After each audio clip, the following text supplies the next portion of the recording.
Hello, I am one of your hosts, Scott Snowden. Hello, and I'm Andy, and welcome to the Tea and Timbits podcast. Global perspectives on business development to help you prosper. Andy, what have you learned this week? You got any insights for us from your routine? I have actually, and this is a process since you started asking me this that I've now started writing down these things so I don't forget when it comes to the recording time. This was a conversation I had this week actually with the company, and they've managed to develop this very, very good idea, and it's a technical product. I won't go into the details, but nonetheless, they of course want to take it to market. The founders don't know how to do that, so they started hiring people who in the industry understand that type of product, understand the type of target market, and are able to take it out there. But that means that they've hired these engineering types, people with an engineering mindset who are able to really discuss the technical element and really get those messages across. But what that means is that those guys are very good at having those technical conversations, but they're not very good at picking up the phone and cold calling. They're really uncomfortable with that. They don't do that sort of thing. They're not very good at discussing price increases. They're not very good at going for renewals, and they're not very good at generating new leads because it's outside of their comfort zone and there's no process in place for that. I would imagine it's sort of very much like a very rote sort of experience that they have in their minds. Perhaps it's like, I'm just going to tell you what it is, and then you're going to make a decision, and that's it. Correct. And of course, when they started out, they had a good portfolio of potential customers within their friends and their existing network, and those people are on board now. But the problem is trying to get them to renew, trying to get them to accept price increases, trying to sell them additional products is hard. And then getting new customers who are outside of their network is hard. And so what I've discovered this week is that engineering types, they love a system, they love following processes, they love following step-by-step guides, and I think we've talked about it previously as well, that having sales, a sales process and a really defined sales process, some sales systems in place that really help to clearly define what you do at each step, it creates an environment that they start to feel comfortable in, and suddenly these sales engineering types feel can out of their skin otherwise. Yes, exactly. Exactly. So you're creating an environment that allows them that platform to do effective sales and do new things that would otherwise feel uncomfortable for them. But because there's a structure and a format around it, it's very good. So it's something that I picked up on this week, and I think I will be reaching out to other engineering heavy organizations that I work with to try and help them to develop systems to support their businesses too. I was just going to say, and I think your experience there does highlight a specific common scenario that I've seen as well. And we're a technical team, and so I'll just add that sort of bringing, you might have a sales team in that environment that is not engineering related, but they depend on technical people to then support the sales conversations at a certain point, and you might call them sales engineers or something like that. And I found that without, in the absence of that process that you're describing, those folks will come into the conversation feeling just as sort of out of place, especially if they haven't done it too many times before. And so by even, showing that there's a process that they're entering into, that they're just a part of for a moment, is just as helpful in a broader sales context as well. Yeah, no, I think that's right. I think the key is with all of these things, there are going to be diverse personalities and types of people who you want in your business to drive sales forward. Sales is not something that you can go and learn in school. Sales is something that you learn over time through experience, and it's something you grow into. And I don't think anyone really sets out necessarily at university to go into a sales career. That's a good point. I mean, there must be courses out there, but yeah, we're probably getting too far away from that's right. our area of expertise. Thanks for sharing. That's great. We're going to get into, I think, probably a sort of an extension of that conversation. We were going to talk about growth marketing today. What is growth marketing? Well, I'm so glad you asked, Andy, because that's exactly the response that I had. So I was mentoring some other business leaders recently, and I was asked to join this panel, and I said, sure, yeah, no problem. What do you want me to talk about? And they said, well, if you could get into growth marketing, that would be great. And I said, yeah, no problem. And then I sort of hung up the call and I Googled what is growth marketing. And basically I discovered that it's a formal label for probably what most good marketing departments do. Okay. Um, Yeah. and it is, I think, worth talking about because it's a good reminder that marketing is a very wholesome activity. It's a very comprehensive activity.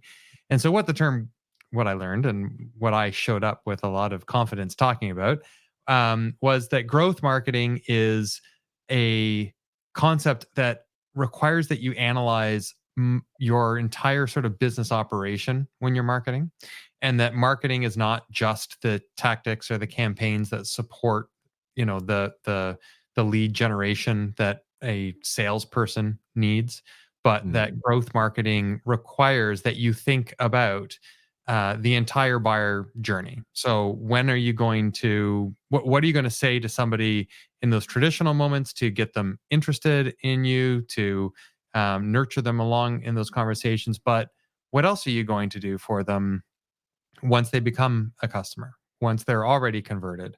What are you going to do when they have declined the business, but they seemed to be very interested? It just wasn't the right fit. So, So um, this growth marketing, sorry to interrupt you there, but the growth marketing then seems to not just be about generating interest in a business and brand awareness. This is something that spans the entire commercial portfolio and life cycle of a life business. cycle.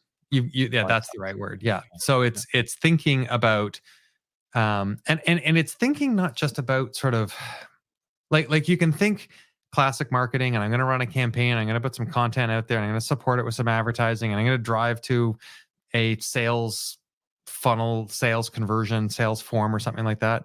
Um, but growth marketing says you need to think about almost the brand beyond just those moments from a marketing perspective. So there's reputation management and there's classic sort of brand management from that perspective. But if you apply the marketing lens in those occasions too, you have to remember that that is a customer touch point, and you need to be well, you should be intentional about that. And that will then make all the other marketing activities that you're doing um, flow so much more seamlessly. Does that make sense? So how would a company go from not even knowing what growth marketing is to implementing it in their business successfully? Is it a highly complex long term thing, or is it something they can do tomorrow? Good question. I think what I was trying to say to this business group that I was talking to is that you're probably already doing this. You're Mm, just not doing it with intention and structure and formality.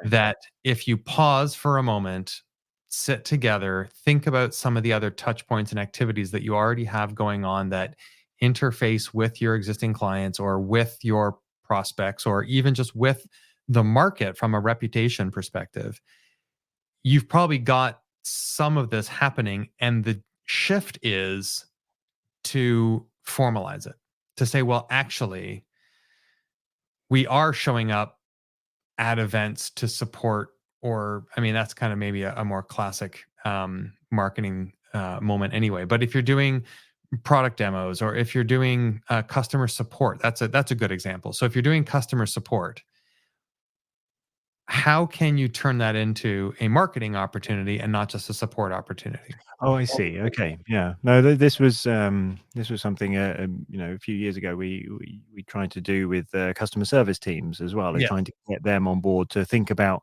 you know the sales element of it, and to think about when they're having these conversations with customers, trying to understand how are we going to keep this customer?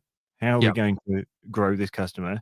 And are there any opportunities? Are there any things that we should now funnel back into the sales process with the sales team? Yes. And so this seems to be that, but in a more formalized and structured Well, way. and I'll just add that it's not actually necessarily about trying to take that customer service moment and funnel it back to the sales team. You're going to do that if there is a highlighted opportunity that came from Yeah. a customer support moment. Like, yes, maybe it wasn't actually a support call and they really do want new functionality and they do need an upgrade or an enhancement or more service.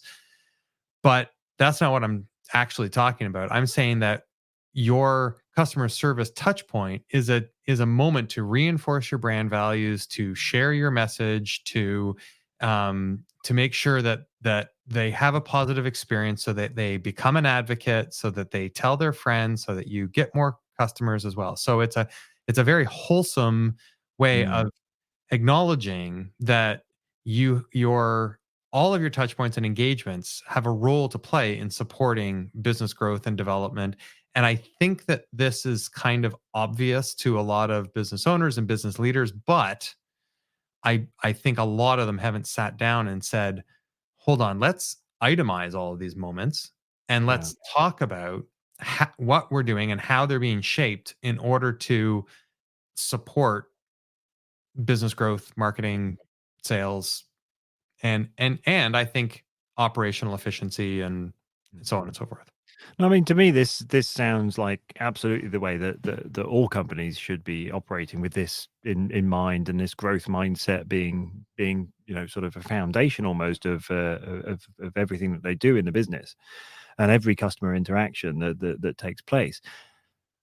It sounds to me like this is something that is easier to formalize and implement in a smaller business than perhaps an enterprise level business, where you have much more complex international systems and processes already in place. That rolling out such a process, and a change of mindset, a change of activities, a change of focus, can be a much slower process. Are there any ideas on how we could help companies to do that in a slightly better way, or a Um, more efficient way? I mean, I'll um, give you that point. I mean, it may it smaller businesses are a little bit more nimble and they're perhaps more Mm. agile and they're able to more quickly respond.